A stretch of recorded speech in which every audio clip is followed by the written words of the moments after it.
Welcome back, Legends. I'm Mark from LegendaryMakes, and on today's video, we're going to be talking about 3D business printed card holders. 3D printed business card holders. More specifically, a little pocket guide that you can stick right in your pocket. Got a container full of them. I made a bunch of different ones, different colors. I got them on my Etsy shop. They haven't sold, no surprise, but I am trying to build a portfolio, so I'm trying to put as many cool things on there as I can. Well, yeah, there's multiple different colors I've done. I think this mint one and this brown one, sorry if this is loud, are probably my two favorite ones. I've actually got a couple printed back here. These are the newer versions. These ones are a little bit outdated. One, because of the glue and some finishing final touches to make these work a little bit better. And when these are done printing, and by the power of camera magic, they should be done right. There we go. Let me remove some of these supports. Torch, remove some of the stringing. All right, so designing this was very, very interesting and tedious and a little bit difficult because these are very, very small pieces. And as you know, smaller pieces, thinner pieces, you start getting a reduction in strength. But I figured out how to make this at least robust enough to be an actual product. This is how you fit it together. You've got the core inside, the middle part. Then you've got the two top and bottom pieces. This is being the bottom, this being the top. The way these print are this way. So the layer lines are going up like this, and I also get a good finish at the top and bottom of the business card case. This one prints this way. So the layer lines are this way, or diagonal, I guess, in comparison to this piece. So the thinking on that was if I could print two different layer lines and then glue them together, I should be able to have a pretty strong case here. And how this goes on, this bottom one just pops on here. And if you can tell, I put little, I don't know what you want to call these, little tabs, I guess, on this side and on this side as well. Hopefully you can see that. And this side as well. And then the recess tabs are just kind of in here. I'm not sure if the camera's going to pick that up, but trust me, they are there.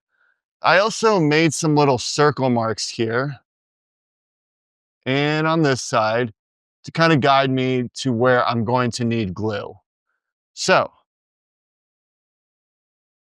these pop on just like this, and you can hear that sort of click. And the reason why I did that is for when I'm gluing this on, I want to be able to just click this in and know that it's good. I don't want to mess around with it, fidget with it, and have glue seep out and all that sort of stuff. This way I know it's in the proper spot and we're good to go. And this is the same thing for the top part. It has, sorry, tiles work a little bit too well sometimes. Has the same sort of things where it's got those tabs there. Now, I was originally using Gorilla Glue for this. On a lot of the other projects I've worked on, Gorilla Glue has been just fine and perfect for those projects. But this needed something a little bit different. This needed something that would hold these pieces together. Gorilla Glue is slightly flexible, and it doesn't dry, it doesn't really harden. It does, but it is still flexible and it expands. So it foams out of creases, edges, cracks, and for this, that wasn't gonna do because it would seep right out along these edges here. And it wasn't strong enough because as soon as I were to flex this in, you would hear it crack and the glue holding the two pieces together was no longer doing so. So 3D Gloop to the rescue. I used this stuff and this product is freaking amazing. I don't know why there's not more coverage on 3D Glue. This isn't even sponsored. I've got under 500 subs, so I don't have any sponsorship, no ties to 3D Glue, but this stuff is amazing and this needs to be talked about more because what I was able to do was glue right along the edge around all these here. And what that does, it fuses these two PLA pieces together. And flexing this, bending it, I tried squashing it to the point of breaking it, but none of the joints came undone, which was freaking fantastic. But I do have one problem with 3D Gloop. The applicator sucks. If you guys see this, 3D Gloop, if you guys see this video, you guys should work on a better applicator. The rubber cement style paintbrush that's in there isn't good for small, hard to get to places. If you could come up with maybe a smaller paintbrush, I know you probably have to ship this in glass, so whatever container this is in has to be glass. But something needs to be done to make this product even better than it already is.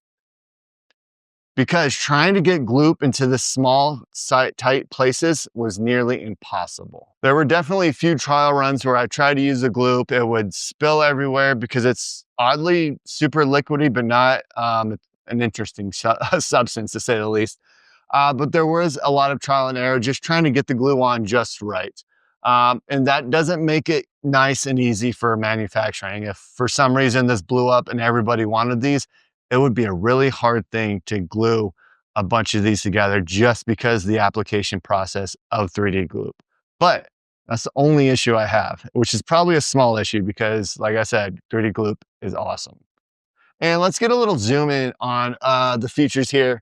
It really is just a small slot on the top, small slot on the bottom. And if you can tell here, there is a little bit of a bubble here and here, and that's to keep the business cards inside the case when you're not trying to actively pull them out. But let's try loading this bad boy with business cards. It is real simple. You just right in there in the slot, load them in from either side, whichever way you want.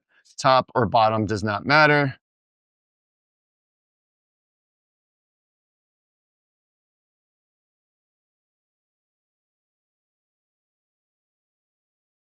And there you have it. Now this isn't glued together, so I'm gonna kind of hold it awkwardly just so the top doesn't pop off, but I do want to show that these cards do not come out. No matter what angle you put it at, these cards do not come out. And to take them out is very simple. You just put the cards to the bottom, thumb, index finger, bam, easy. The front, or if you wanted from the back, and they don't come out. So the reason why they stay in there so well is if you look in here, there is a little bit of a gap between these cards here and the face here, which brings it up slightly higher, which brings it up slightly higher than this actual slot here. And then this nub, and then that little nub there, the little bubble there, further keeps it inside of the case. Now we went with the fuzzy skin because I do like to try and hide layer lines, right? I think it's an overall better idea for a 3D printed product because the stigmas surrounding 3D printing and how you cannot make a durable. So I did fuzzy skin, and plus I like the way fuzzy skin looks and it gives it some texture. It's not a boring, sleek, layer lined looking thing. And like we were talking about before, this mint color layer lines are going up and down just like this. And the core, the layer lines are going this way. So that was all in trying to get as much strength into this product as possible. And that's it for this one, Legends. This video was a quick one. It wasn't anything groundbreaking. It's just a 3D printed business card holder that you could put in your pocket. But it was fun trying to figure out layer lines, strength, glue, and all that sort of stuff. And then if you're watching, again, 3D Gloop, email me. Let me know. Maybe we can work together and try and figure out a better application or applicator for your already amazing glue.